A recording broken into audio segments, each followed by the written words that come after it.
טוב, ערב טוב, אני שמח לפתוח את האירוע הזה, המרגש. I'll say it in English. I'm happy and excited to open this book event dedicated to Yoni Furas book, Educating Palestine, Teaching and Learning History under the Mandate. Yoni, if you don't know, is our latest recruit at the Department of Middle Eastern and Islamic Studies, University of Haifa, and we're very happy with him and very proud of him. So I will soon give the floor to the Dean of our faculty, Professor Ephraim Lev, and to the chair of our department, Professor Yuval Ben-Basat, to say a few words of greetings. But first I want to say beforehand that our discussion today will be somewhat unusual in the academic landscape, in the sense that it will be conducted in three languages: Hebrew, Arabic, and English, and perhaps Turkish as well. We'll see, we'll see. This is neither a coincidence nor a whim, but rather an intentional statement designed to convey loyalty, so to speak, to the main innovation of Yoni's book, a combined and interconnected analysis of his subject matter from three different perspectives: that of the Jewish community, that of the Arab-Palestinian community, and that of the British colonial administration. The underlying supposition of the book is that the social reality in mandate Palestine cannot be understood without looking simultaneously into the two communities, the Jewish and the Palestinian, that formed under the British colonial framework. Instead of a bifurcated or split communities approach, which dominated both Zionist and Palestinian historiography until recently, Furas embraces a relational approach, which emphasizes the mutually constitutive interactions and the reciprocal effects of the social processes that took place in the two communities. In my view, Furas' book constitutes one of the most sophisticated attempts to utilize such a relational approach in the context of the history of the Israeli-Palestinian conflict. In short, just as Yoni's book does not prioritize one of the perspectives, Jewish or Arabic or colonial, we thought that it would be appropriate to allow the speakers to discuss this unusual book in the languages of their choice. Hopefully, most of you will be able to cope with the multilingualism. So what we'll do now, first, we'll hear a few words of greetings from the Dean and the chair of the department.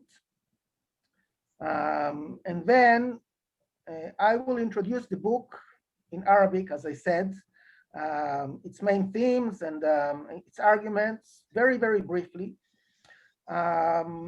And afterwards, we'll pass to our speakers, our panelists.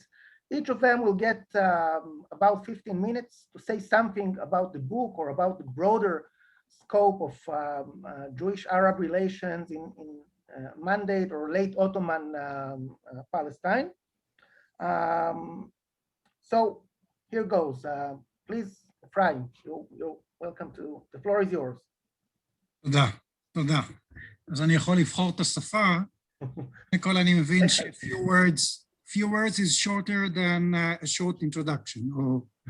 So, אז אני באמת, אני כאן לברך. בחודשים האחרונים הפכתי לחיית מסיבות, כן, מסיבות טובות, חגיגות אקדמיות, אז אני חושב שכאן יש לנו סיבה מצוינת למסיבה. יש כאן כותב מאוד מכובד, יש כאן ספר מכובד, יש כאן הוצאת ספרים מאוד מכובדת, וחוג מכובד, וקהל קטן, איכותי ומכובד. אז אני באמת שמח, אני חושב שזאת הייתה קליטה מצוינת, וכן ירבו. אז אני מאחל ליוני שהוא ייקלט במהרה וימשיך לחקור וללמד, והוא עושה את זה מכל הלב. קלטנו עוד שחקן נשמה, ואני מאחל לכולם, תהנו מהכנס. אני אחרי יום ארוך חייב לסגור ולהמשיך הלאה, אז שאו ברכה. תודה. תודה, תודה. בבקשה. יובל, בבקשה. טוב, תודה עידו. שלום לכולם, אני שמח לראות פה חברים ותיקים מעבר לים, את ליאורה, את לואי, שהוא לא אמר לכם, אבל אני אגיד שהוא בוגר של החוג שלנו בחיפה, גם אם הוא שכח.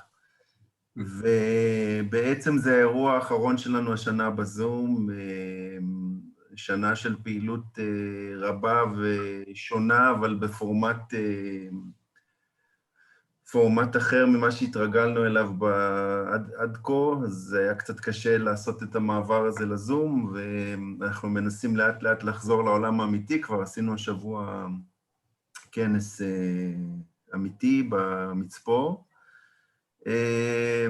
אז אני חושב שאין מתאים מזה לסכם את השנה ולציין את הוצאת הספר של יוני.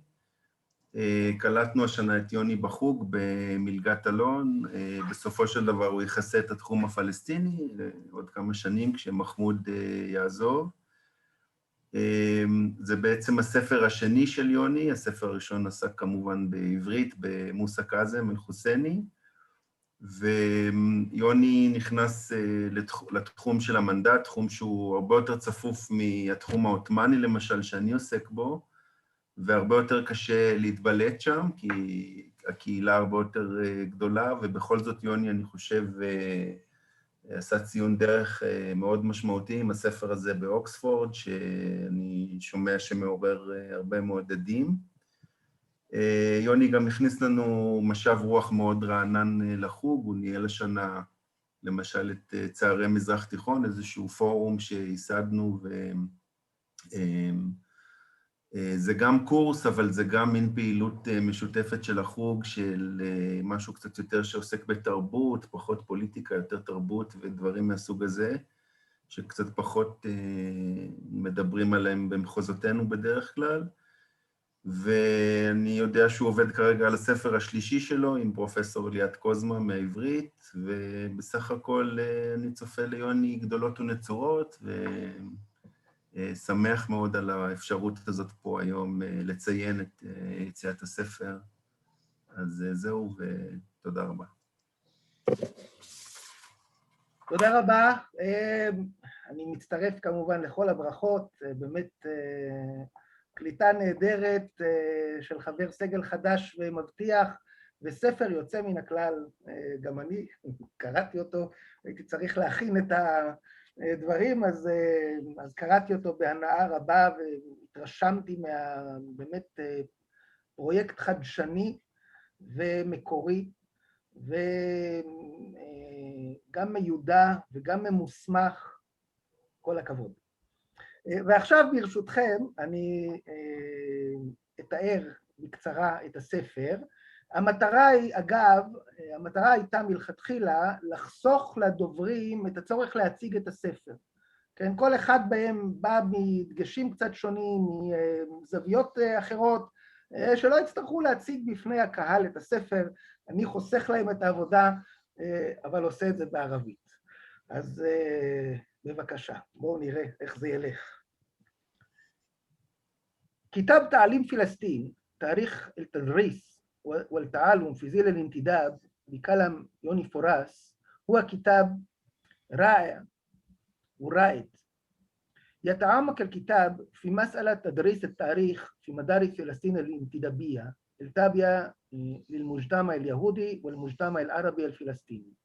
بلا شك كان من المحتمل أن يكتفي فورس بدراسة تعليم التاريخ في إحدى هذه المجتمعات، المجتمع اليهودي أو المجتمع العربي في فلسطين، كل على حدة.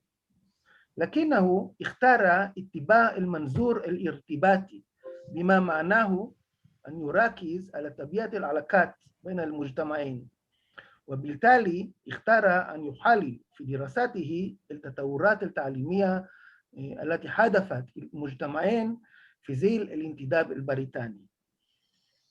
إن فردية فراس الأساسية هي أن التعليم بشكل عام والتدريس التاريخ بشكل خاص يشكلان عنصرين أساسيين في عملية تكوين الهوية الحديثة. المجتمعان اليهودي والعربي في فلسطين الانتدابية على الرغم عن الاختلافات الهائلة بينهما يشتركان في الكثير. كلاهما مجتمعان محليان يخضعان للحكم الاستعماري التابع لقوى إمبريالية. كلاهما يسعيان إلى إنشاء مجتمع حديث وديناميكي وإلى التخلي عن العادات القديمة والتقاليد التي عفى عليها الزمان في المجتمعين. في المجتمعين انتوت عملية التحديث أيضا على تباني الفكرة الوطنية، أي الجهود المبذولة لتشكيل الهوية والوعي الوطنيين، مما كان سيمكن شباب الأمتين من الاستعداد للأهداف الوطنية. بالإضافة إلى ذلك كان لدى كل المجتمعين تطلعات لتأسيس وطن قومي في منطقة فلسطين، في نفس المنطقة في فلسطين. أخيراً كلاهما احتاجا إلى وجود الآخر من أجل تحديد وتأسيس نفسهما. التشابه بين هاتين المجتمعين كان كبيراً جداً، لكن الاختلاف بينهما كبير أيضاً. المجتمع العربي في فلسطين الانتدابية كان مجتمع أصلي ريفي إلى حد كبير وتقليدي يخضع لتغييرات متسارعة. المجتمع اليهودي من ناحية أخرى كان في معظمه مجتمع مهاجر من خلفية أوروبية، مجتمع شاب ومتعلم وديناميكي وحديث، وكان يتعامل بشكل براغماتي مع النظام الاستعماري البريطاني من شأن تحقيق رغباته الوطنية. كذلك تخالك هذه الاختلافات فرقاً كبيراً في أنماط العمل التعليمية في المجتمعين. بينما تمتع نظام التعليم اليهودي باستقلالية كاملة في تحديد المحتوى وتعيين المعلمين وأنماط العمل، فقد خضع نظام التعليم العربي للإشراف الدقيق بواسطة آليات السيطرة الاستعمارية. بالإضافة إلى ذلك كما لاحظ فورس فإن نظامي التعليم في المجتمعين كان خاضعين للأجندات مختلفة. سعى التعليم العبري إلى إنشاء مجتمع يهودي جديد غير منفي ومرتبط بأرض الوطن والحياة الطبيعية والزراعية، وتم تجنيد الشباب اليهودي لتحقيق الطموح الوطني. لذلك سعى نظام التعليم اليهودي إلى أن يصبح الطلاب اليهود من السكان الأصليين الذين يعتبرون أنفسهم بطبيعة الحال مواطنين محليين. سعى نظام التعليم العربي أيضاً إلى تأسيس جيل جديد، لكن أجندته تعارضت إلى حد كبير مع أجندة النظام اليهودي. تتالى هذا النظام إلى أن يكون الشاب الفلسطيني الجديد حديثاً ومثقفاً قادراً على التخلي عن التقاليد القديمة، عن الجهل، عن الخرافات وعن الأنماط الاجتماعية البدائية. بهذا المعنى بينما سعى نظام التعليم اليهودي إلى إنتاج مواطنين أصليين، سعى نظام التعليم الفلسطيني إلى التغيير وإبعاد طلابه عن كل ما هو أصلي وتقليدي. كما يوضح لنا فورس فإن هذه الاتجاهات المختلفة لأنظمات التعليم اليهودي والعربي هي نتيجة لظروف مختلفة وسياقات اجتماعية مختلفة وتفاعلات مختلفة مع الحكومة الاستعمارية. إن واجه الشاب والاختلاف بين المجتمعين تتوافق وتتفاعل مع بعضها البعض، وتوفر لنا منظوراً بحثياً من أجل فهم التعليم في فلسطين بشكل عام والتدريس التاريخ بشكل خاص. نظراً إلى أن الروايات التاريخية هي بلا شك عنصر أساسي في عملية بناء الوطن في المجتمعين، فإن فورس مقنع في ادعائه بأن البحث والاهتمام في تدريس التاريخ هي مساهمة مهمة ليس فقط في تاريخ التعليم، ولكن أيضا في فهم القومية والصراع الإسرائيلي الفلسطيني على وجه الخصوص. يطرح البحث المقارن تحديات صعبة أمام الباحث. أولاً، من الضروري بالطبع اكتساب المعرفة البحثية في مجالين تاريخيين وتجريبيين وليس في مجال واحد فقط. ثانياً، يلزم هذا البحث إنتاج المحور المكون الذي يجعل المقارنة بين أنظمة التعليم المختلفة مثمرة ومفيدة. أعتقد أن فورس قد واجه هذه التحديات بشكل جيد. فصول الكتاب المختلفة تتلائم جدا معا، وهيكل الكتاب له منطق داخلي ثابت. سأستعرض بإيجاز فصول الكتاب. الفصلين الأولين هما فصلين تاريخيين يستعرضان تطور التعليم العربي واليهودي في فلسطين من نهاية الفترة العثمانية وخلال فترة الانتداب. يقدم الفصل الثاني خصوصاً قدراً كبيراً من المعلومات حول عمليات التمايز بين النظامين التعليمية التي أصبحت بعيدة عن بعضها البعض بشكل متزايد طوال فترة الانتداب. الفصول الثالث والرابع والخامس تتناول كل منها حسب ادعاءاتها المختلفة العلاقات المتبادلة بين المجتمعين وكيفية مساهمة كل مجتمع بإعادة تشكيل المجتمع الآخر. يفحص الفصل الثالث النظرة الجدلية للمعلمين والمؤرخين من المجتمعين تجاه بعضهم البعض، ويركز الفصل الرابع على الكتب المدرسية ومؤلفيها والتأثيرات المختلفة عليها، بينما يظهر الفصل الخامس تصورات الماضي البعيد وتفاعلات هذه التصورات في الخطاب التاريخي للكتب المدرسية باللغتين العبرية والعربية. يتناول الفصل السادس آثار الإدارة التربوية الاستعمارية على تدريس التاريخ في كل من نظامي التعليم، بينما يركز الفصل السابع على التعليم الثانوي وامتحانات شهادة البكالوريا وقضايا الهوية الوطنية والانتماء الديني التي نشأت عن محتوى الامتحانات. يتخصص الفصل الثامن الذي يختتم الكتاب بعمليات تلقين الوعي التاريخي في كل المجتمعين والتي حدثت ليس فقط في المدارس ولكن أيضا في الأنشطة الترفيهية مثل الرحلات وفي حركات الشباب. وهكذا يجلب الفصل أصوات الطلاب ومنتجات نظام التعليم الانتدابي. في الختام، يقدم هذا الكتاب الرائد للقارئ مناقشة تجريبية ومستنيرة نظرياً لقضية تدريس التاريخ في المجتمعين المتنافسين اليهودي والعربي في فلسطين الانتدابية، تتجاوز مساهمة السياق للتعليم وتدريس التاريخ وتتطرق إلى المسائل الأساسية والتاريخية للعلاقات اليهودية والعربية في البلاد. وهذا هو. الحمد لله.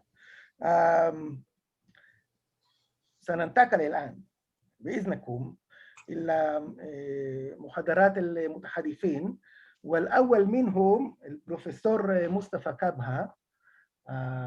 لحظة شوي.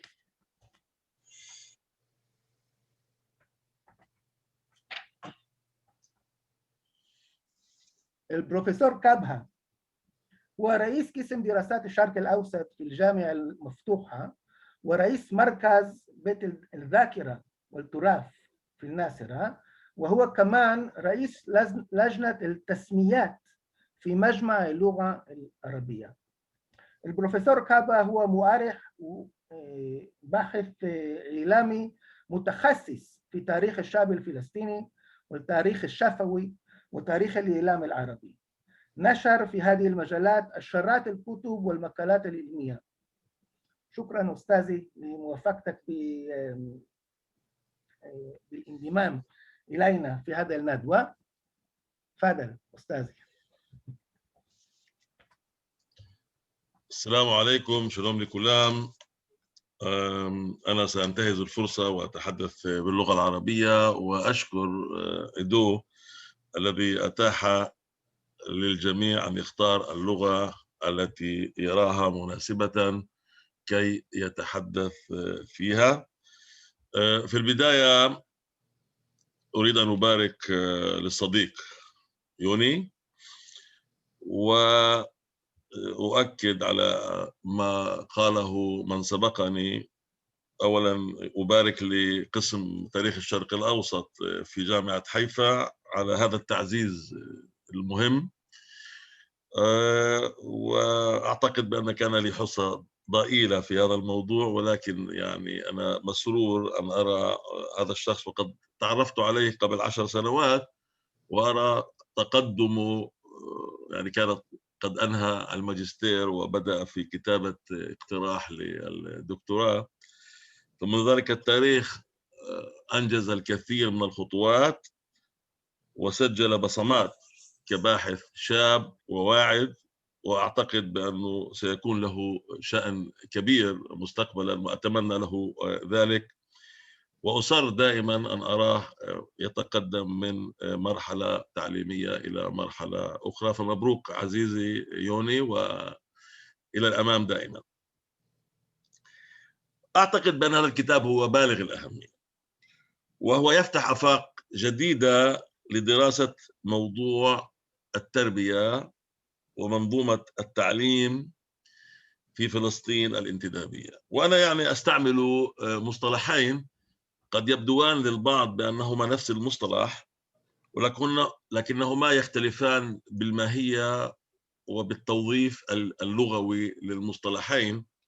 يعني حتى الآن لو تراقبون كيف تسمى وزارة التربية الإسرائيلية، تسمى في العبرانية مصرات حنوخ تربية، وفي العربية يستعملون المصطلح معارف، وهذا يعني يؤكد بأن التركيز على المعرفة والمعلومات أكثر من التربية، وهو أمر ليس عبثيا وليس صدفة، وإنما أعتقد بأنه تمت وراثته من فترة الانتداب البريطاني في تعاملها مع منظومتي التعليمين اليهودي والعربي الفلسطيني في فلسطين الانتدابية.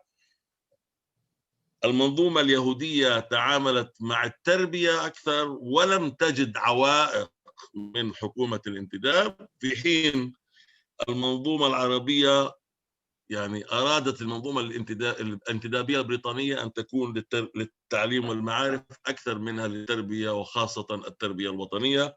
وهذا أمر أجد أساسي في فهمي لوظيفة الكتاب، وأنا يعني لا أبالغ إن قلت بأنه أرى في هذا الكتاب تكملة للمشروع الذي بدأه عبد اللطيف طباوي، ويعني وهو طبعا كان موظفا في منظومة الانتداب البريطاني، ولكن هو يعني بعد عشرات العقود أرى بأن هذا الكتاب يمكن أن يكون اللبنة التي يعني تبنى عليها دراسة منظومة التربية والتعليم في فلسطين، خاصة أعتقد بالنسبة لمنظومة التعليم العربي الفلسطيني في فترة الانتداب. المهم في الكتاب بأنه يسأل الأسئلة الصحيحة، يسأل الأسئلة الصحيحة، وهي أسئلة لم يسألها كثيرون ناقشوا وكتبوا يعني عن التربية والتعليم في فلسطين. منظومة بريطانية كولونيالية تتعامل مع مجموعتين قوميتين متنافستان على تحقيق أمانيهما الوطنية والقومية على نفس البلاد. كيفية التعامل البريطانية هي موضوع للنقاش، وأعتقد بأن عدو يعني لم يعمق كثيرا فيما رمى إليه يوني. يعني يوني كان أكثر حادا ونقديا في هذا الموضوع، وعدو يعني أراد للموضوع أن يكون مسالما أكثر وتقليديا أكثر. فكان واضح في الكتاب التفريق بين مجموعة بلدانية أصلانية وبين مجموعة تقع بين المنظومة الكولونيالية وبين المجموعة الأخرى، من حيث فهم مكانها، كيف تعرف نفسها، وما لا شك فيه بأنها تعرف نفسها جزء من حضارة الدولة الكولونيالية، واضح جدا. وبالمقابل هذا الأمر لم يكن نفس الشيء بالنسبة للمنظومة العربية الفلسطينية. فالسياسة البريطانية كان واضح فيها التفريق، خاصة في فترة باومن. يعني إذا تأملنا كتابة المثقفين الفلسطينيين والذين كتبوا التاريخ، وأذكر يعني أشدد على أكرم زعيتر، نرى بأن باومن يتم وصفه بألوان الكولونيالي الاستشراقي المتعالي، وهو كان كذلك. وأعتقد أنه يعني في بعض الخطوات أراد إذلال المربين والتلاميذ الفلسطينيين الذين سعوا لبلورة هوية وطنية فلسطينية. وهناك مقال لأكرم زعيتر يعني باومن أراد أن يجبر الطلاب أن ينظفوا المدارس، شيء من الإذلال، فكتب مقال تحت عنوان إلى المكانس أيها الطلاب، إلى المكانس، ولكن ليس للتنظيف وإنما كي تكسر المكانس على رأس باومن. فهذا مقال يؤكد على اختلاف التعامل منظومة الانتداب البريطاني مع الجهازين. وأنا أوافق عيدو على قضية أنه هناك كان اختلاف جذري بين الجهازين، بين الكوادر العاملة وبين الميزانيات الممنوحة. نحن نعرف أن بريطانيا كانت تشترط على أي قرية تريد أن تقيم مدرسة أن تشارك في المصروفات وتتبرع بالأرض وكل هذه الأمور. وطبعا نحن نعرف كم كان وضع القرى الفلسطينية يعني لا يسمح للناس بالتبرع كثيرا، وأحوالهم الاقتصادية كانت صعبة. فمنظومة التعليم القروي يعني كانت عالم يختلف تماما عن منظومة التعليم في المدن. وهناك يعني جرى تطوير منظومة تعليم حديثة، إن كان في المدارس التبشيرية أو كان في الجهاز الذي بناه المجلس الإسلامي الأعلى. الآن الأسئلة الأخرى التي يعني باعتقادي سألها يوني أجاب على بعضها بإسهاب، وكلما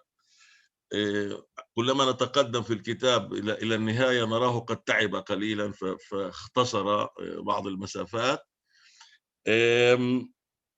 يعني كيف فهم الناس الأهالي دور منظومة التربية والتعليم البريطانية؟ أي منتج من الطلاب أرادت هذه المنظومة؟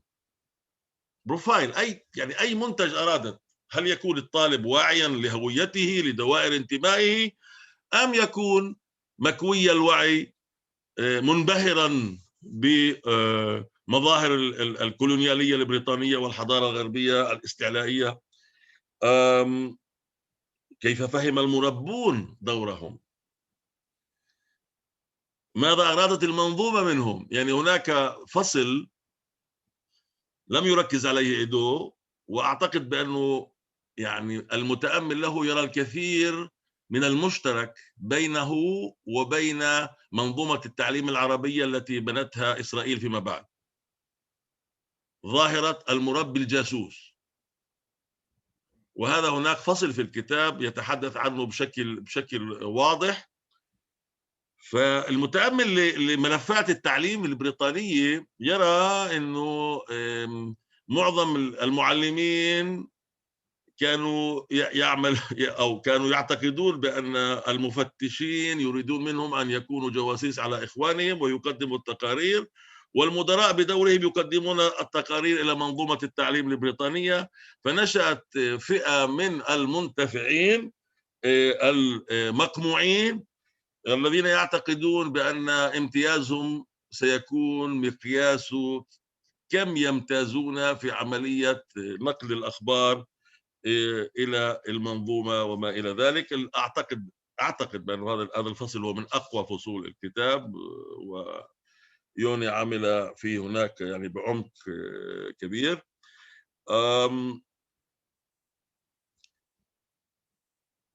مهم جدا كيف يعني في أي فترة بعتقد بأنه فترة الانتداب لا يمكن الحكم عليها بشكل واحد. يعني العشرينات لها مميزات، الثلاثينات لها مميزات، والأربعينات لها مميزات، خاصة في مجال كتابة التاريخ.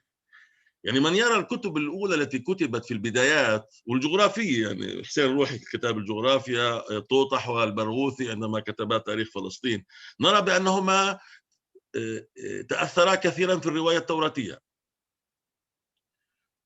ولكن جيل ثاني نهاية العشرينات بداية الثلاثينات كرمزعيتر، السفري، العنبتاوي ومجموعة أخرى، نرى بأنهم غيروا ذلك بشكل واضح، ورأوا بأن هذه الكتابة التاريخية لها دور في صياغة الهوية، والأهم من ذلك في حسم الصراع. يعني كتابة التاريخ وتدريس التاريخ في المدارس هو جزء من آليات الصراع، ويجب العمل على صياغتها والحذر في النقل عن مصادر أجنبية أخرى. الآن طبيعة المربين أيضا تختلف. عدو كل متى يجب علي أن أقف، يعني مهم جدا. ممكن كمان 3 دقائق. ممتاز. فهناك أنماط من المربين أستطيع أن أشير إليهم بعجالة.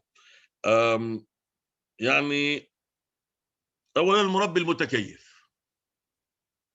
هناك من حاول أن يتكيف مع حكومة الانتداب، وهذا النمط كان موجود من بداية الانتداب حتى عام 29.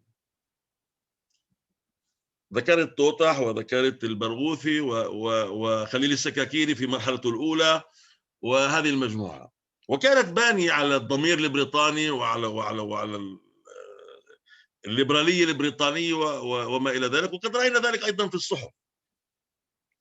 يعني ثورة البراق، أحداث 1929، إعدام الشبان الثلاثة الذين يصادف اليوم ذكرى إعدامهم 91، كانت هي عملية الفاصل، المنعطف. وفي هذه الفترة 29 30 31 قدم الكثير من المربين الفلسطينيين استقالاتهم من منظومة حكومة الانتداب، وأشهرهم أكرم الزيتن، كان يعلم في ثانوية عكا، وتبعوا البعض. الآن الكمية الكبرى التي نستطيع أن نسميه، يعني بالجزئيات نستطيع أن نسميه بشكل واضح المربي المتمرد، ومثله طبعا المقدادي والعنبتاوي وواصف كمال وفريد يعيش. هؤلاء طبعا قسم منهم كان على تواصل مع المجال العربي العام. المقدادي في بغداد والعراق، وشارك في بناء منظومة التربية القومية لساطع الحسري. فهذه وهؤلاء واصف كمال وفريد يعيش كان بمثابة، وعبد الرحيم محمود كان بمثابة مستشارين لقادة الثورة 36 39. يعني قطعوا كل علاقة لهم بالمنظومة البريطانية، وثقفوا للتوعية الوطنية. ويعني في يدي الآن مخطوطتان لمربيين عملا في عدة مدارس الانتداب. أرى بأنهم كيف كانوا يغلقون الكتب التدريسية ويعلمون ما يكتبه المثقفون هؤلاء في الصحف أو في المناشير أو ما إلى ذلك. وهذه ظاهرة كانت واضحة خاصة في ثورة 36 39. فهذه الأنماط يعني كنت أود، وممكن يكون في المشروع القادم يوني، أن تتوسع في بحثها والتعمق في كيفية تأثير تطور دالة الصراع على فهم المربي لدوره في التوعية وصياغة الوعي ومقاومة سياسات كي الوعي من قبل حكومة الانتداب. شكرا لكم. أنا يعني أريد أن أعتذر، يعني هناك حدث يجب أن أشارك فيه، فأعتذر عن أن أكمل معكم وأشكركم على الدعوة، وأتمنى لكم تكملة يوم دراسي مثمر والنجاح كل النجاح. يوني وعدو، شكرا على الدعوة وشكرا لك. وشكرا لك مصطفى. بدي أقول هذا الفرق بين الخبير المتخصص في المجال وبين الصايح اللي زار. لا بعيد عنك، أنت متخصص ويعطيك العافية. תודה רבה. מישהו, אני מקווה שגם דוברי העברית הצליחו להבין את הדברים, זאת אומרת, מספיק מהדברים שאמר פרופסור קבהה. הוא התנצל, אם הבנתם, הוא צריך לצאת ללוויה, ולכן הוא לא יישאר איתנו, ואנחנו מודים לו על השתתפותו. נעבור עכשיו, ברשותכם, הדוברת הבאה, פרופסור ליאורה הלפרין. I'll introduce her in English, sorry. So Liora Halperin is Associate Professor of International Studies, History and Jewish Studies, and the Jack and Rebecca Ben-Aroya Chair in Israel Studies at the University of Washington in Seattle. She is a cultural historian focusing on Palestine, Israel in the Mandate and early Israeli statehood period, Jewish collective memory at the local level, rhetorics and practices of settlement and settler colonialism in Palestine, and the politics of language. Her book, The Oldest Guard, Forging the Zionist Settler Past on 20th Century Collective Memory in the First Aliyah, Moshavot, will be published by Stanford University Press in August 2021, which means in a couple of months' time, right? So congratulations, Liora. She's also the author of Babel in Zion, Jews, Nationalism and Language Diversity in Palestine, 1920 to 1948, published by Yale University Press. So please, Liora, the floor is yours. תודה עידו, שלום לכולם. תודה על ההזמנה. אני אדבר באנגלית, אבל רציתי פשוט לברך את כולם ולהגיד מזל טוב ליוני. זה ממש תענוג לקרוא את הספר שלך ולחשוב עליו ולקחת את ההזדמנות לדבר עליו. לכן נמשיך באנגלית. So this book by Yoni Furas is a wonderful book, and I'm thankful for the opportunity to speak about it. This book asks us to think about the stories of Hebrew and Arabic education, or I should say Zionist and Arab, or Jewish and Palestinian terminology is interesting to think about, in Mandate Palestine beyond the usual national frames, in conjunction and comparison with one another, and also in broader comparative context. Yoni draws on a variety of works on education and Arab-Jewish discourse with a really profound engagement, in particular with Arabic language, memoirs, student journals, newspapers, and files that have received far less attention than the sources pertaining to Jewish or Hebrew or Zionist education. This book is a very important contribution to a conversation about how one might write holistic histories of Israel-Palestine, mindful of the deep inequality of source bases and also structural differences between these cases. This kind of relational history writing helps us understand some of those structures of separation and inequality, and also lets us look at the choices that historical actors, in this case educators, made within those constraints. So this book in many ways contains multiple books within it. There are kernels of many different topics. Some of them perhaps Yoni will continue to expand upon, but certainly other scholars will pick up on pieces of this really important study to continue working on. So he writes about the opportunities and constraints provided to Jewish and Arab educators by the mandate, and the imperial history and context from a British mandate standpoint. This is also the history of two publishing industries operating within a variety of constraints. It's a book about the experience of teachers and students in these schools or as writers. It's also a book about the Zionist political and emerging military apparatus and the way that they work to gather information about Arab villages and Arab education, kind of as a type of educational function, or at least their knowledge became an important source of knowledge about Arab communities. And finally, and this is not an exhaustive list, it's also a really interesting book about the dissemination of race science and Orientalist ideas, and specifically the idea of the Semite in Arab and Jewish communities. So in that sense, it's kind of a mandate era extension of Jonathan Gribbitz's really important work on the late Ottoman period.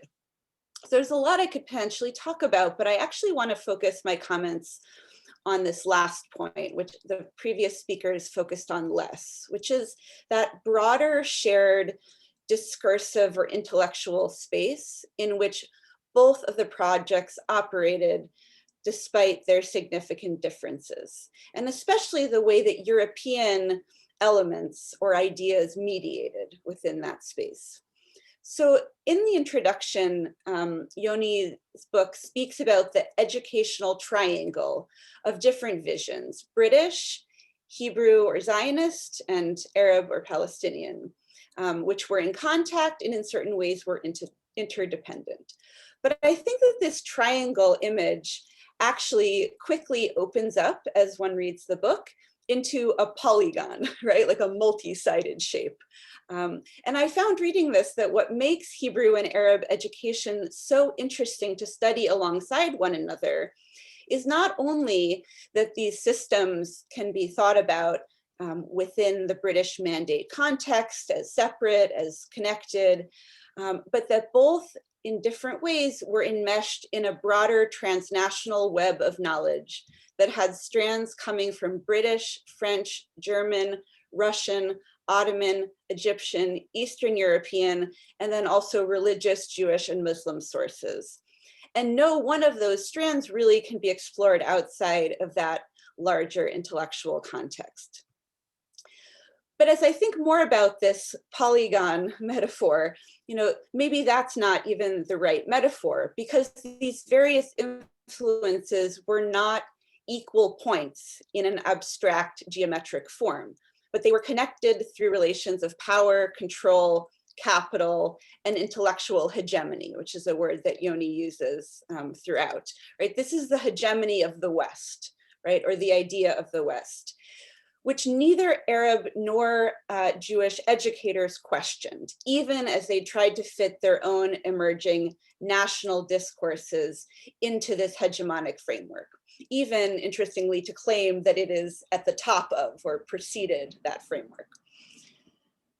Both of the communities, to use a phrase particularly widespread in the Jewish studies field, both groups were attempting to return to history, with the notion of what history is defined by imperial actors.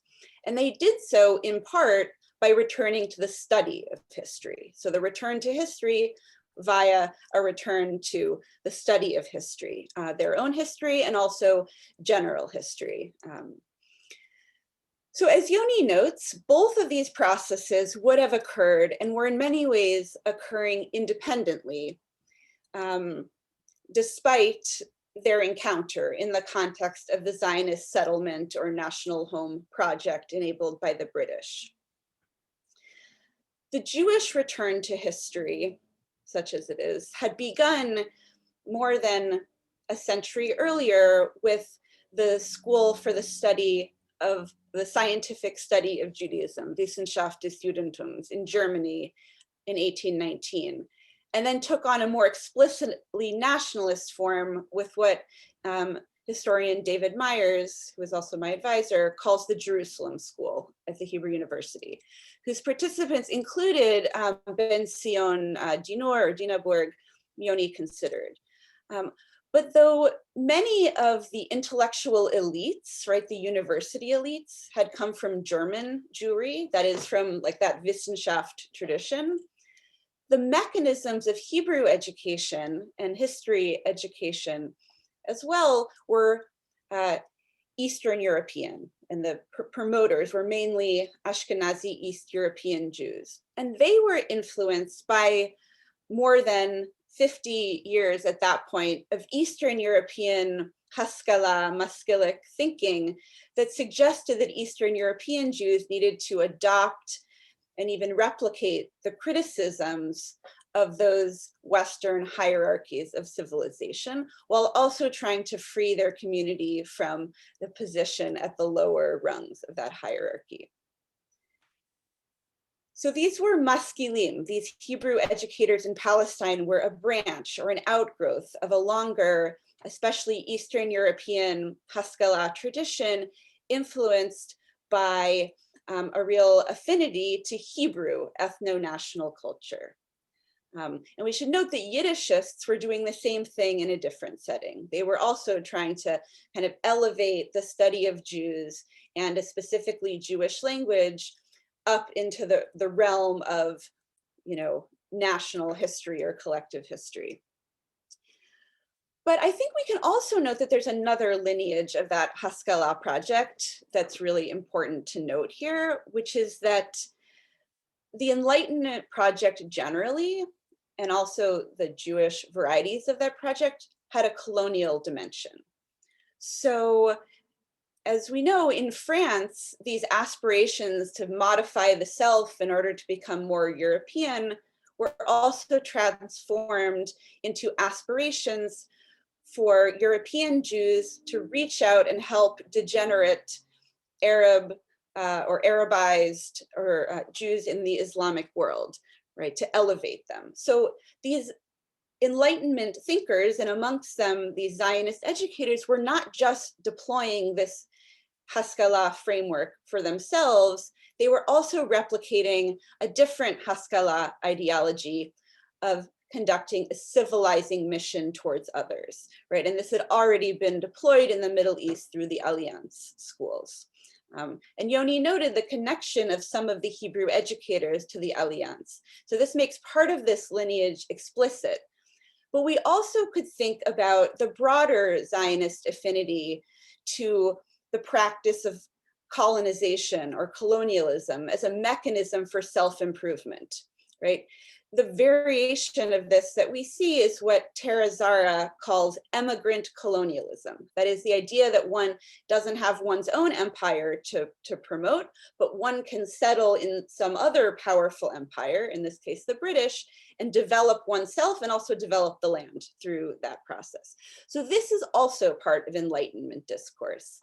And I think given that larger colonization project in which Hebrew education was taking place, I think we can't forget that the targets for this Hebrew education were settlers, or they were conceived of as settlers, right? So there are these multiple lineages that are all intersecting, and they all have implications, obviously, for Palestine. So the Arab educational discourse in Palestine is also part of a larger Enlightenment Nahda discourse that had been going on also for decades in the intellectual centers of the Middle East. But there's an important difference here, which is that that tradition, by and large, was particularly concerned with Arab history per se, rather than Palestinian history specifically. So in the Jewish case, the group developing the educational framework thought of the nation as basically similar to the nation that the European educators were thinking about. In the Palestinian case, the Enlightenment discourse that they inherited wasn't really sufficient. It wasn't enough for telling the national story of the Palestinian people. So it had to be refitted and reworked. And Yoni shows how that happened over the decades, but also how difficult that was given the constraints given the absence of an independent and financed school system that the Hebrew educators had at their disposal. So this difference is really structurally important, because insofar as national education laid the groundwork for national defense, resistance, its absence in the Palestinian case, or at least its relative lateness or fuzziness, might be taken as one of many factors in the story of their displacement. And I'd be interested in hearing kind of Yoni's thoughts about how we take this story into and past 1948. So these real structural impacts are implicit in the book, although maybe they're not as explicit as they could be. The national group that had not fully consolidated its national history curriculum was ultimately unable to consolidate a state. So I want to interrogate another claim that comes in Yoni's book, which I found really kind of interesting and provocative, which is that the Arab educators wanted to leave their native status behind, but the Hebrew educators wanted to leave Europe behind and claim native status. It's like a very neat, like, opposition. But I'm not actually sure it's true, or at least I'm not sure that the book proves that it's true, because the nativeness that the Hebrew educators are trying to claim is not the same nativeness as the Arab pedagogues are trying to leave behind. Both groups are aspiring towards idealized ideas of the modern, territorially grounded national group. Zionists see this notion located in their deep past, and they see their modern or modernizing project to be a revival of that past. Arabs also saw this notion of the grounded, rooted national self as located in their classical past. And they also hoped to revive that past within a modernizing project. So both groups were painted as degenerate and nationless by Orientalist discourse, and they both wanted to regenerate themselves and constitute themselves on a Western model. And they did so in both cases through kind of a rethinking of what nativeness meant and a rethinking of what Westernness or Europeanness or affinity towards Europe meant.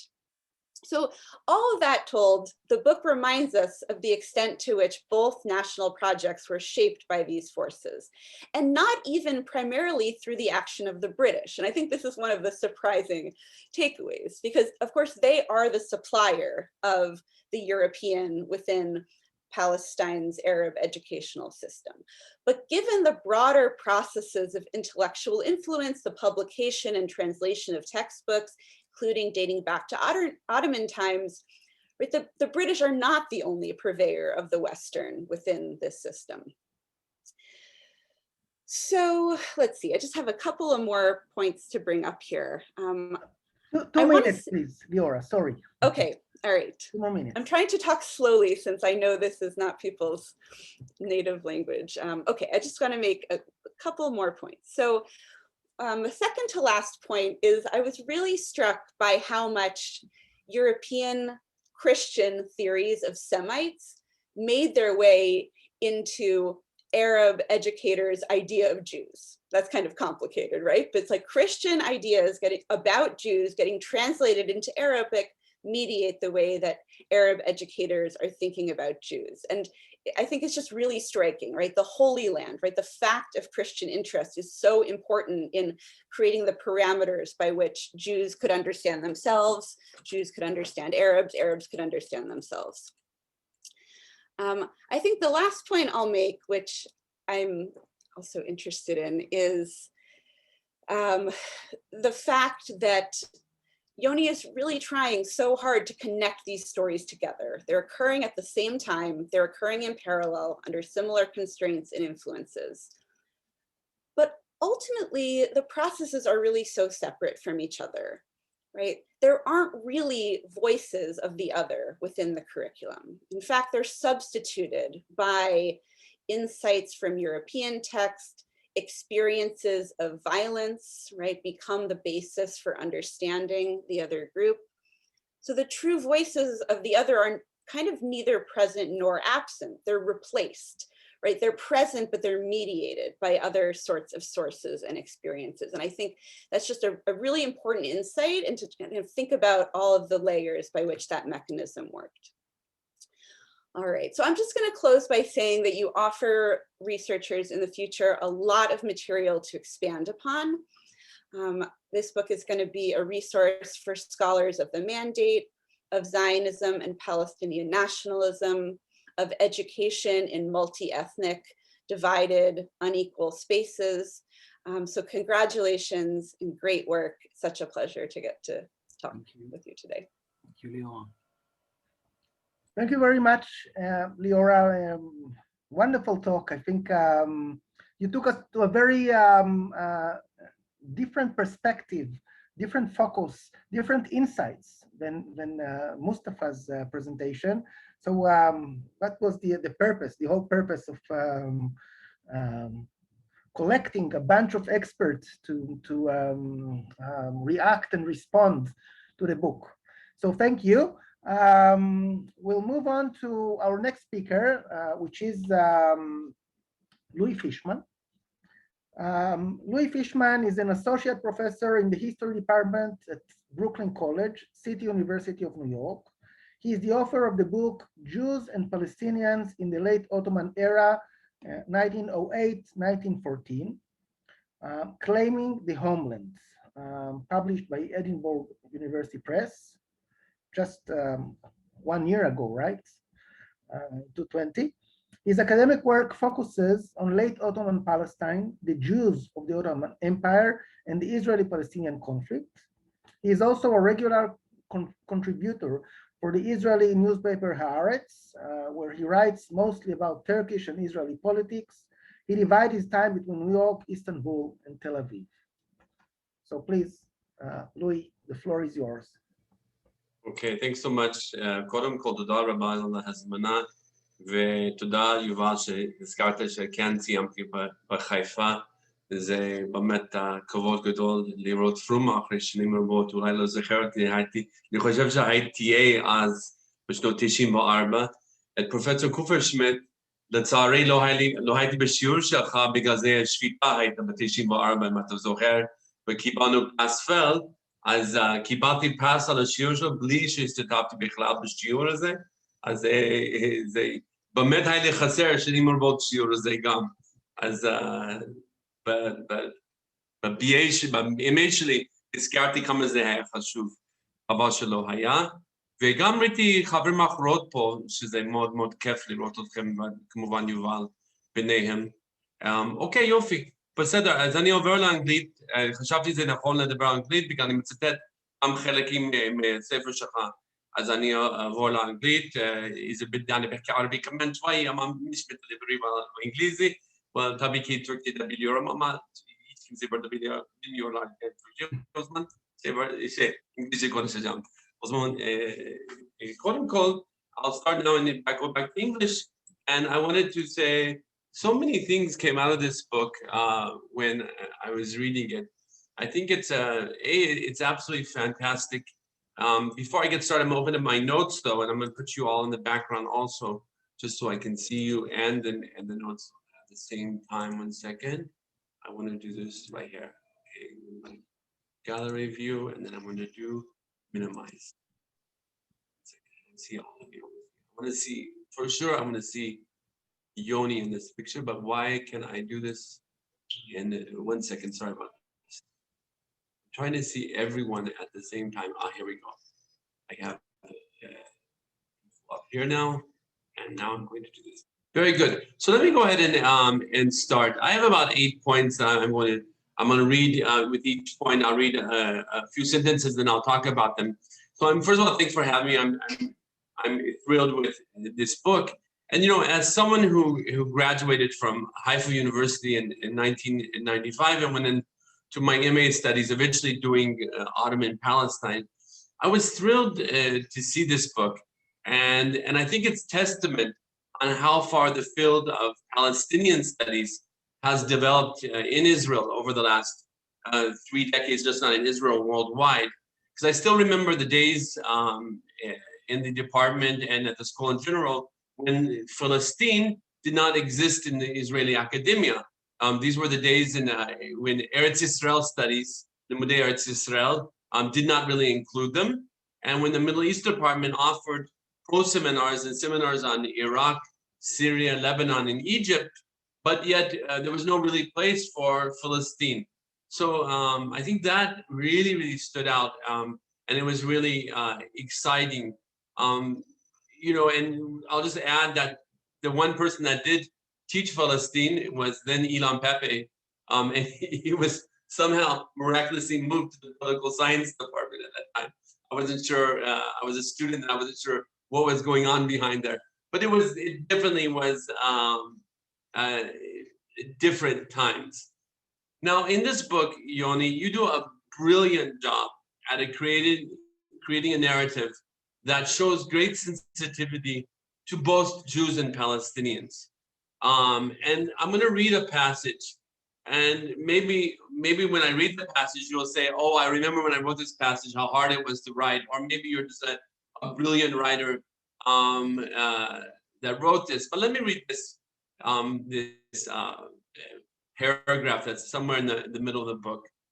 He writes, these life stories and the underlying twist of fate in their memoirs suggest a commonality of notions of faith and vision in both Arab and Jewish authors. Chaim Zuta's memoirs tell a story analogous to Izad Darwaza's. Both were disenchanted with the traditional cheder and kutab. And Zuta sought other directions after a spiritual crisis he experienced at the age of 17, when he realized his soul was empty. The religious pathos that filled his heart, Zuta wrote, had faded away, pushing him to read secular and forbidden Hebrew literature. Darwaza's description of his kutab is filled with disdain for the derelict conditions, the dampness, the violence, and above all, the sheikh's limited intellect and knowledge. For Zuta and Darwaza, the Melamed or sheikh manifested ignorance and confinement in the narrow corridor of tradition. For Zuta, the son of a Melamed, this denunciation was a personal act of rebellion. The remedy they both embraced was the new model of the teacher, who was steeped in tradition, but never ceased in his quest for new knowledge. Modern education was therefore the symbolic and the aesthetic negative of the kutab or cheder. The dark rooms had to be replaced by light, airy spaces. The sheikh or melamed had to make way for younger, more modern, educated, and dynamic teachers. Both educators, having skipped the steamroller of Western academic education, dedicated most of their works to a modern interpretation of traditional literature. It was their way of reinventing a tradition that was more compatible and digestible for their vision of the new school. So I just, when I read that, it took me a few times, and I think what Liora highlighted is that there's so many books within this book, and each chapter can be a book on its own, perhaps. And I just found that, someone that is, struggling writing with a, both Israeli, or I would say for the Ottoman period, the history of the Jewish Yeshuv and Palestinian history, the way that you intertwine the narratives here, I thought it was absolutely brilliant. So congratulations on a very well-written book and a very good read. It's not an easy read, I have to say. It's quite, I think, complicated. You bring so many new voices that we have not heard about that I'll highlight in a second, but I just want to point that out. New voices to the field, both in Palestinian and Jewish history. So then I go on, I say this passage that we just heard reflects the delicate balance Furas creates when presenting the Jews and the Arabs in his quest to, quote, trace, elucidate, and interpret the grassroots of these national educational self-portraits. It looks at history, teaching, and education in general as a reflection of the intellectual, social, and political circumstances and interests that shape the nature of Palestinian society. Arabs and Jews in Palestine, in Mandate Palestine, a quasi-national state with two conflicting raison d'etre. tells the story of the emergence of a modern education system and the structuring of a history curriculum under British colonial rule within new epistemic and physical borders drawn up after the World War I, First World War. I'm going to come back to this. So I say, as someone who just finished a book on late Ottoman Palestine, I was very happy to see Furas's approach, since I think it mirrors greatly what I did in my book, by finding middle ground between the dual society and the relational theories. And I'm going to go ahead and let you read the quote that you wrote, but I think the way you treat this is that it's something, you know, very similar that I see in the late Ottoman period also, is that this is a much more complicated picture that we're seeing here than a dual society, or one that's the relational, you know, work that so many people have worked hard to put forth.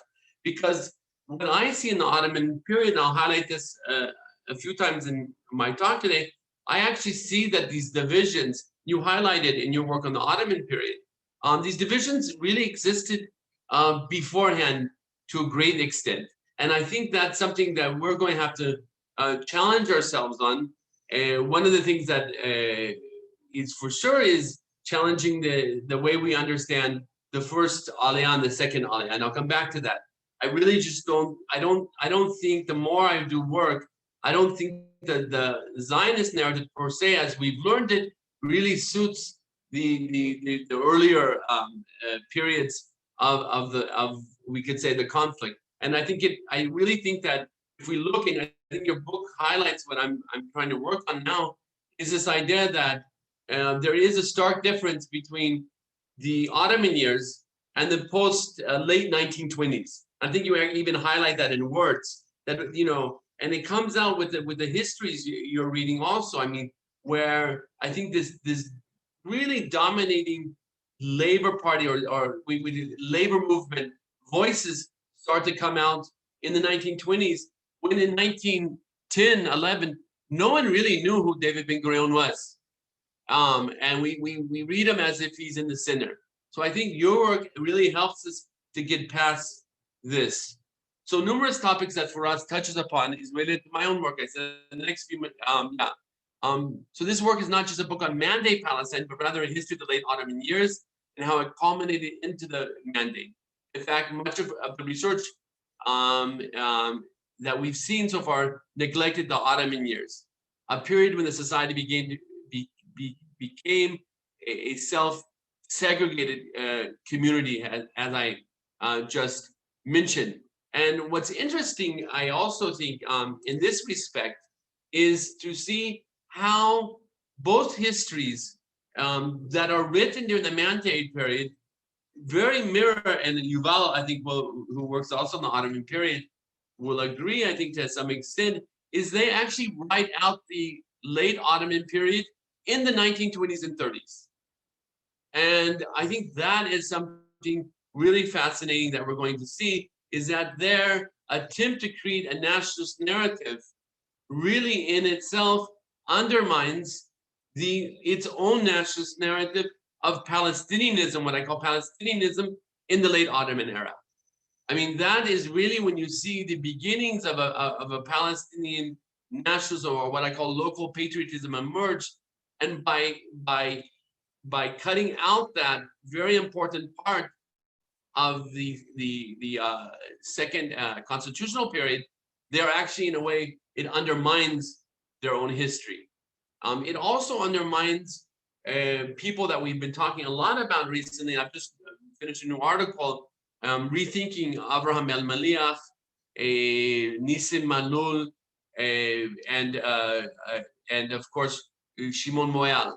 Now you talk about Nissim Malul in this work, but I actually would argue that they are more self-segregating when it comes to Palestine. And I found this interesting in your work, that a lot of the historians and a lot of the Orientalists have a common language with people outside of Palestine. Okay, but when it comes to Palestine, that's missing. Now we see the same thing with Moyal and Avraham El-Maliach. You know, we have a great work. I have created this relational history with local Arabs and them as Arab Jews. But surprisingly, what I argue is that they had almost no relations in Palestine. And they really discussed very few options. I think in 1915, early 1915, Abraham El-Meliach says, it's the first time that we sat down with local Arabs to discuss this. So what we do in the Ottoman period, we have something very interesting also. We have local Jews who speak Arabic who are unable to convince the population that Zionism is good. Okay, so I think this, now what I ask myself is, and it remains a mystery, is why someone like Moyal, who was translating the Talmud to Arabic, why he wasn't more interested in writing history. Also, you have Avraham El-Meliach. You know, he's translating books from Turkish to Hebrew. He's writing for, people forget that he also wrote for Hapoel HaTzair. You know, we like to look at him as a very sort of Arab Jew and very close to local Arabs, but he's on the editorial board of Hapoel HaTzair, I believe. So, you know, what is it? Why aren't they writing these histories also? And what we see is that they are completely silenced by the early 20s. And I think that's something that with your work we really come and we see how important it is. Let me just touch on a few other points. Yeah, during this time also, we see a great period. I think what's so great about your book is we see many of them in the late Ottoman era, and then we see them in the British Mandate. And it's these people that are so interesting, the ones that are able to straddle and the two different periods of times. And you quoted Anton Shukri Lawrence, and he also appears in my book, writing for El-Quds and writing about the Falah, the Palestinian Falah and this. So I think that you have some really, really interesting people that are transforming this. Another thing that I found quite interesting, and then I'll just go to two more points, is the fact that the Ottoman period itself is some sense, you know, it's like I said, I've always said it, but that 1920s part, we see now them using the Egyptian, that's what I say, the Egyptian history. And you also talk about the Ottoman history, them taking in the Egyptian curriculums. What I found interesting, and I think probably the most definitive things that came out of my book, and it really, there's a continuation here, is the issue of mobility. And the mobility and the exchange of ideas, not from the Ottoman Empire, which that's what I really work on. I started seeing that, you know, Nissim Malul, as you write, he studied in Egypt. He grew up in Egypt. And I'm seeing this exchange of ideas from Egypt to Palestine that I really underestimated in my book. I think this comes out here that Egypt really, really plays a role. Now, just one more last thing, and that's a question of a greater Syria in textbooks that you struck my attention. So I write in the late Ottoman era, I have never encountered this in Palestine. What's interesting is that before 1914, with all the, you know, we always talk about Syria al-Kubra, Greater Syria, a Syrian identity. Before 1914, I never see this. Actually, in 1908, you're seeing numerous cases of Syria, Palestine. I know in my book, I bring a Tuborg beer commercial advertisement because I think it's pretty cool for other reasons, right? But it says you contact the distributor in Syria and Palestine. But I see this over and over and over again. And, you know, the British, or that attempt to put, you know, the post-1917 era, I really think this is, so they not only they promote this idea of Greater Syria. This is what you wrote: Palestine simply emerges as a technical bureaucratic unit, and in some cases, a random crossroads of important historical events. Palestine is a shared unifying notion, and an entity of particular historicity does not exist in the syllabus and is linked to Syria 5 times in the syllabus. in the concluding year under the history of Syria and Palestine, a revision in detail of the history of Palestine and Syria is suggested, stressing the importance of Bilad al-Sham, is what I was talking about, rather than Palestine. And I sort of think that this turn towards Bilad al-Sham, how they wrote out the Ottoman history, how they overplayed maybe this Bilad al-Sham, it really, for us historians, has been a major pitfall in understanding that Ottoman period. And this idea, this overstressing of Bilad al-Sham, which I really don't see in the late Ottoman era. Now, I'm not saying that Bilad al-Sham doesn't exist. Of course it exists. There's these terms. But I think for the late Ottoman era, we don't see it that much. This leads me to my last point, and that's, the British censorship of Palestinianism. We can actually connect to the late Ottoman era. And how so? We know that in the late Ottoman era, let me go back to full screen. In the late Ottoman era, the newspaper Palestine and El Carmel is closed down numerous times by Ottoman authorities for being too radical. And so it's not just that Palestinian identity or Palestinian nationalism was oppressed by a colonial force during the British time. It was during the Ottoman time, they too had to suppress to a great extent their adherence to this idea of Palestinian, it's the years where they're talking about the Shaba Palestine and Aha Palestine, and you have Palestinian poetry in the papers. This in the British, under the British Empire, it's going to be doubled. But what we see is that even when they were equal citizens and they had representation in the Ottoman parliament, they had to watch their words very careful for being accused of being anti-Semitic, and the newspapers being closed down because they were declared anti-Semitic. So I think this is something we see a continuation from the late Ottoman era as well. So I'll go ahead and stop there. But once again, congratulations on a fantastic book. It's a great read.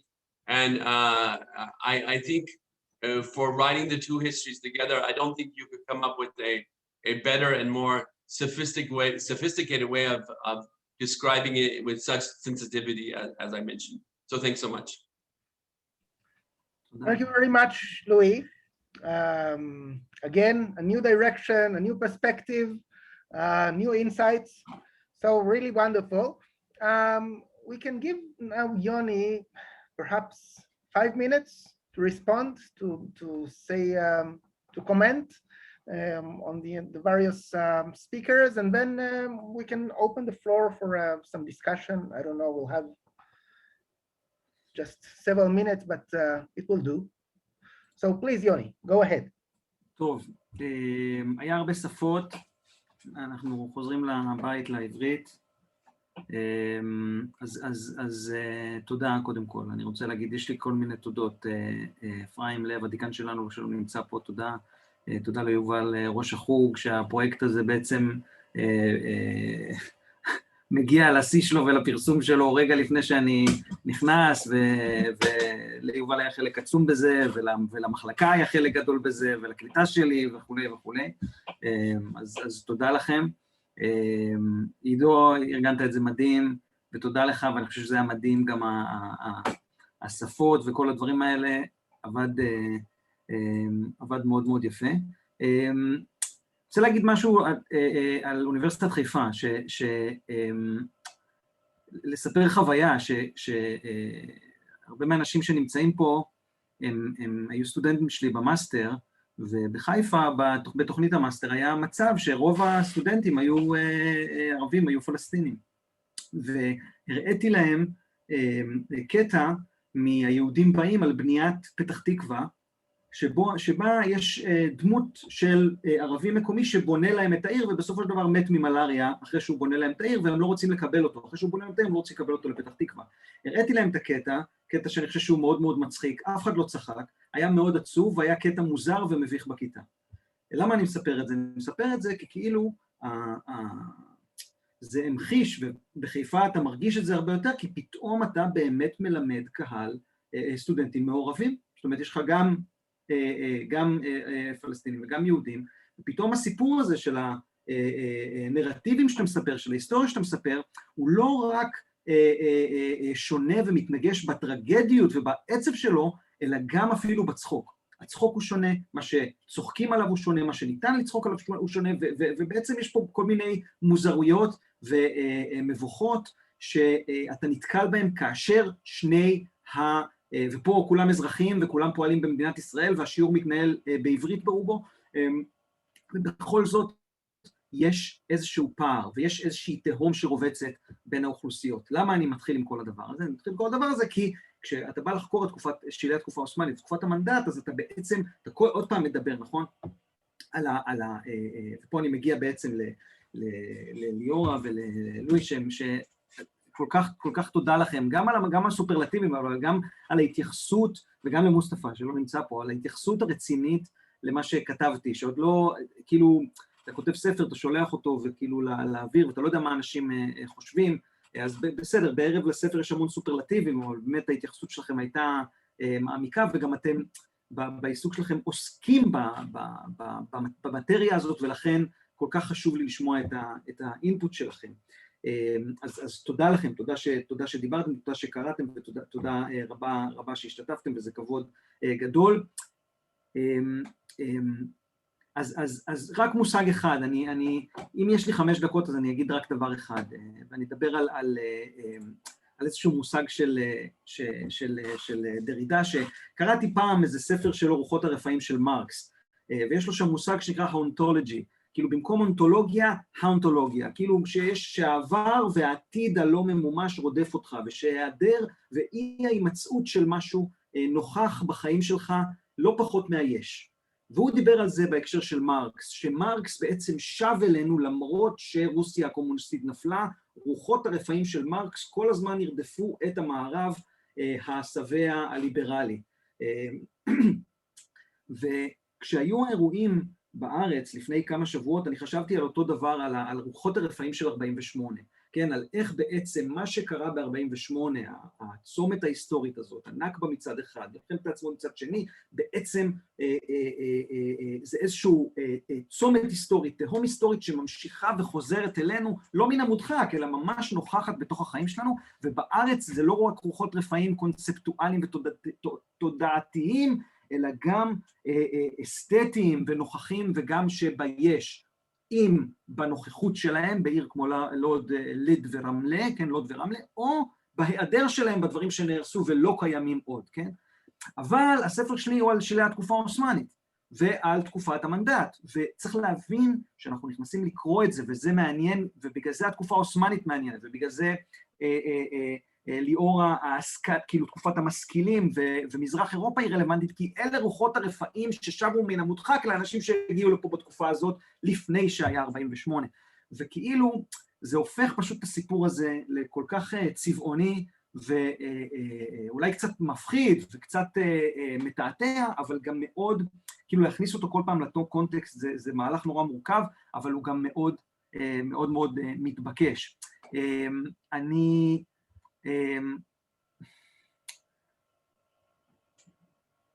אענה, כאילו, אוקיי, 2 נקודות שאני אגיד, שאני אתייחס למה שזה, כדי לא, כי אולי מישהו ירצה לשאול משהו, ואולי יהיה דיון. אחד, למה שמוסטפה דיבר עליו, על המורים שהיו נגד המערכת, והמורים שהיו בעד המערכת. אז כאילו, אכרם זייטל זה דוגמה מעניינת. אכרם זייטל, התיק שלו נמצא במחלקת החינוך. אכרם לא רצה להיות מורה, הוא התבאס נורא שהוא קיבל את המשרה הזאת, והוא מאוד מאוד רצה להיות עורך דין, והוא ביקש מהממשלה לשלוח אותו לאנגליה, ללמוד, והוא ביקש עוד פעם ועוד פעם, אף אחד לא רצה להיות מורה, זה גם אחד הדברים שאני כותב בספר, שאף אחד לא רוצה להיות מורה, זה קשה מדי, זה מבאס מדי. ולפני שהוא נהיה כאילו לאומן כזה, thinks very highly of himself, as we all do, הוא בעצם רצה להשתלב. וכשהמנדט נתן לו את הגב, הוא הפך להיות מאוד לאומי ומאוד אנטי-קולוניאלי.